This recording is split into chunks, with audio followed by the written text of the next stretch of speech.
Welcome back to the Undervalued Investor YouTube channel, where today we're uncovering a company focused on the botulinum toxin. And for those of you that are unaware, this Time magazine sums it up wonderfully, from depression to heart trouble, migraines to even erectile dysfunction and back pain and sweaty palms to drooling.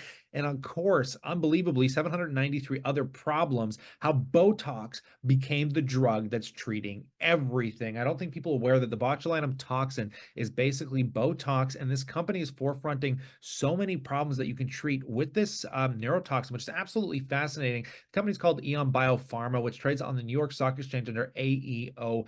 And the company is up a whopping 57% with a $250 million market cap for about $6.52 a share. We're going to uncover this story. And if that is a conversation you'd appreciate, as always, just consider hitting that like button. Now, getting into it, they're basically activating the full potential of therapeutic botulinum toxin, as we are dedicated to unlocking the promise of therapeutic neurotoxins to treat an array of nervous system related conditions. Our formulation of bold treatment paradigms have the potential to provide lasting relief to millions of patients and offer unique opportunities to providers and payers. Taking a look at that pipeline, basically they're tackling an array of challenging disorders, from episodic migraines to chronic migraines, cervical dystonia, gastroparesis, and post-traumatic, and taking a look at where they kind of currently stand. For upcoming milestones with episodic migraines, they're heading into P2 data anticipated the fall of 2023, which I think we have some updates on. We'll probably take a look at when with the recent earnings release that gave a little bit more insight, but we have chronic migraines for P2 data anticipated coming in 2024, and then cervical dystonia is getting P3 initiation anticipated in 2024.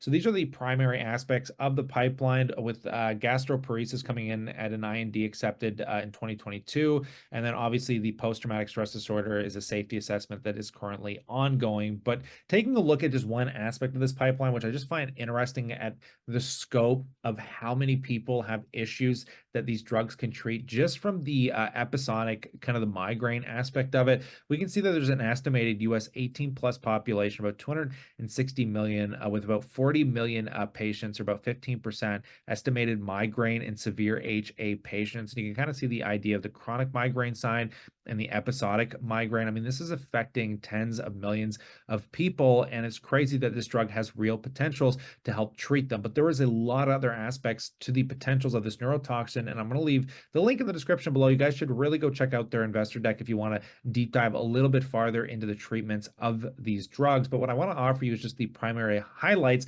coming out of their recent earnings. As getting into the top line data from the episodic migraine phase 2 study, they announced the top line results of basically ABP 450 for the preventative treatment of episodic migraines, which showed that ABP 450 had a treatment effect with mean reductions in MMD of 4.8 days at the 150 U dose and 5 days at the 195 U dose, compared to the only 4.2 days in the placebo at weeks 21-24, but did not meet statistical significance. But ABP 450 did achieve statistical significance and clinically meaningfully separation from the placebo across most of the study's key pre-specified secondary endpoints. Also, ABP 450 demonstrates a favorable safety profile in patients with episodic migraines. The company believes the totality of the phase 2 data provides evidence of a dose responsive favoring the higher 195 U dose and lends support to the progress of ABP 450 in a phase 3. Now, in the presentation of the full data from the cervical dystonia, they presented the positive full results from the phase 2 clinical study of ABP 450 for the treatment of CD at the International Parkinson's and Movement Disorders Society Congress, which these data previously released by the company in September 2022, including showing relatively sustained benefits across all doses of ABP 450 in the Toronto Western Spasmodic Torticollis rating scale, which total score and safety data that further support the company's strategy to pursue ABP 450 as an approved therapy for CD. And they got some patents surrounding this neurotoxin composition for the use of treating headaches, which will provide protection in the US for claim methods of the use of this drug of this injection into 2041. They also announced the completion of the company's listing of its common stock and warrants on the New York Stock Exchange following the closing of its business combination with basically this Privatera acquisition Acquisition Corp. So it kind of came public via SPAC, a special purpose acquisition company. And post-merger funding, they closed the company's funding arrangements, which included approximately $50 million of committed financing from the existing and new Aeon investors, as well as the cash remaining in Privatera's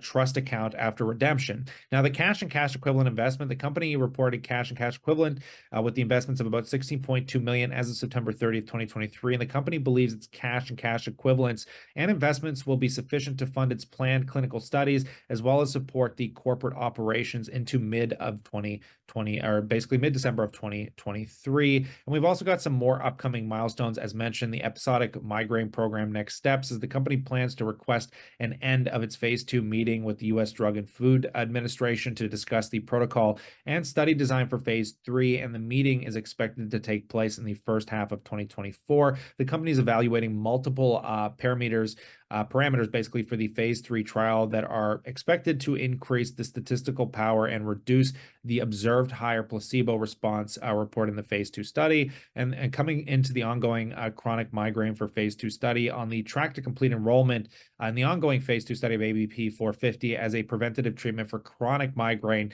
in the fourth quarter of 2023, and announce the top line data in the second half of 2024. Again, I highly recommend that reading deeper into this would be a fascinating dive for anybody that wants to explore further, but we'll probably uncover this story as news comes down the wire. So consider subscribing for those updates, and definitely let us know what you think about this company in that comment section below.